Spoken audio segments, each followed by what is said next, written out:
Fitzgerald Kennedy, do solemnly swear. I, John Fitzgerald Kennedy, do solemnly swear. He is of another time and place, buried on a hillside in Arlington, Virginia, for more than 47 years. 7 out of 10 Americans were not even born when he took the oath of office 50 years ago. And will, to the best of my ability, Preserve, protect, and defend the Constitution of the United States. Preserve, protect, and defend. But if you are old enough to remember, you can stand at the Capitol's East Front and the images flood back across half a century.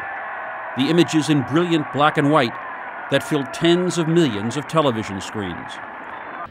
We observe today not a victory of party, but a celebration of freedom.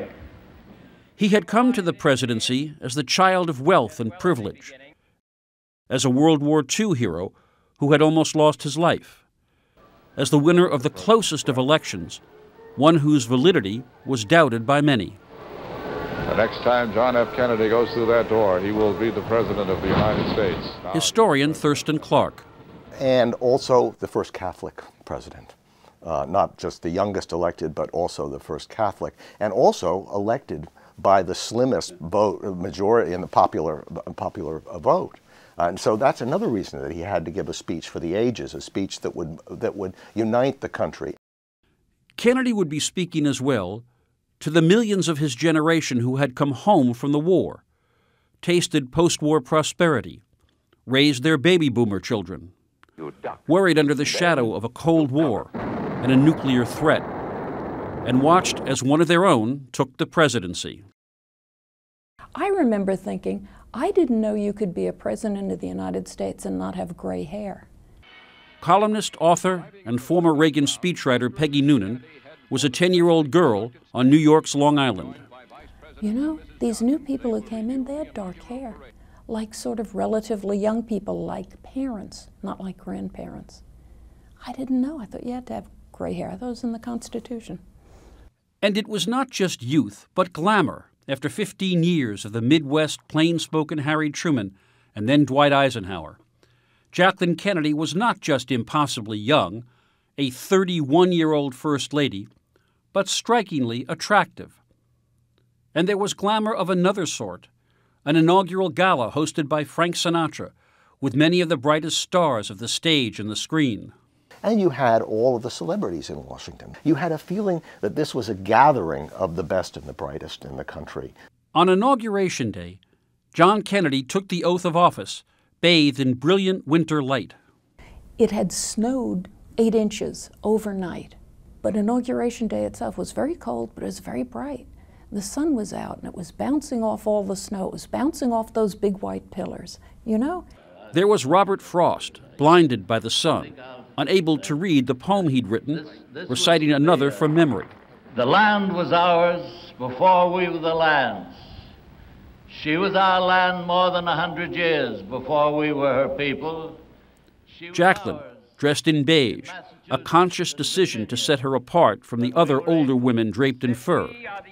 But what is most remembered are the words.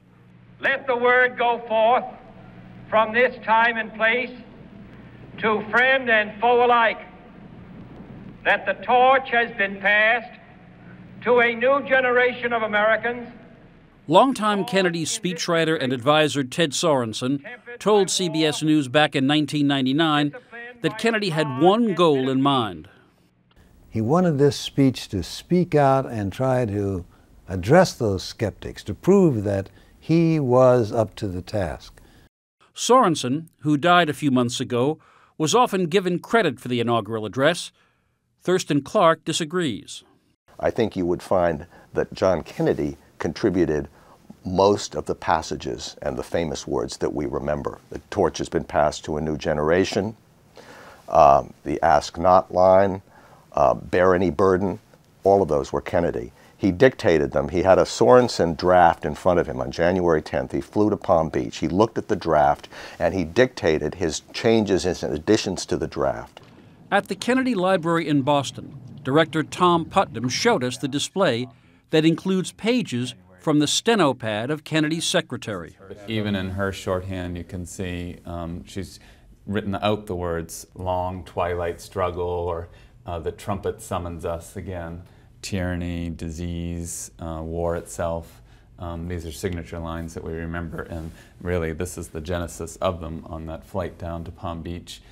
Let every nation know, whether it wishes us well or ill, that we shall pay any price, bear any burden. People remember this as a kind of Cold War speech because of the "we'll pay any price, bear any burden," but most of the rest of the speech was about peace and about negotiations and about the threat of nuclear war. Let us never negotiate out of fear, but let us never fear to negotiate. Most memorable, of course, is the line that defined his central message. And so, my fellow Americans, ask not what your country can do for you, ask what you can do for your country. When Kennedy said, "ask not," people knew that this was a man who'd been decorated in World War II, who'd almost lost his life trying to save the surviving crew members of PT-109. So it wasn't of this, of where does he get off saying "ask not"? He had the credentials to make this claim on people. The instant acclaim for the speech and the images of youth and glamour that surrounded the inauguration set the stage for coverage of the new president and his family that lasted for almost all of his 1,000 days in office, especially in the mass magazines, Life and Look, that were still read by millions.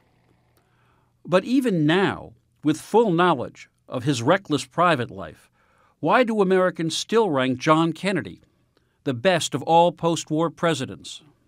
I think what John Kennedy did is we compartmentalize things. There was so much that was accomplished, that was on its way to being accomplished. We put this in one compartment, and then we have in the other compartment is this terribly reckless sexual life. But there is, of course, another reason, those other memories of another moment in Washington.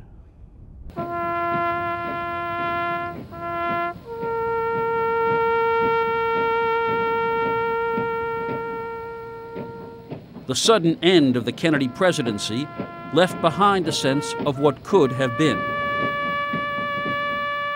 Is the legacy what happened or what we think could have happened had he not been killed? I think it's what we thought could have happened, because in the last 100 days of his life, he was suddenly beginning to have the courage to do the things that were going to make him a great president. And one was the Civil Rights Bill, and the other was the Test Ban Treaty. A journey of 1,000 miles must begin with a single step. But the beginning of his presidency and what turned out to be the end of his presidency were both times when the American people hoped that this president was going to solve their problems and was going to become what he hoped to be, which was a great president. All this will not be finished in the first 100 days. This was a presidency interrupted. It didn't have enough time to impose real meaning. It had enough time to impose a mood and to impose an indelible memory. Nor in the life of this administration, nor even perhaps in our lifetime on this planet. But let us begin.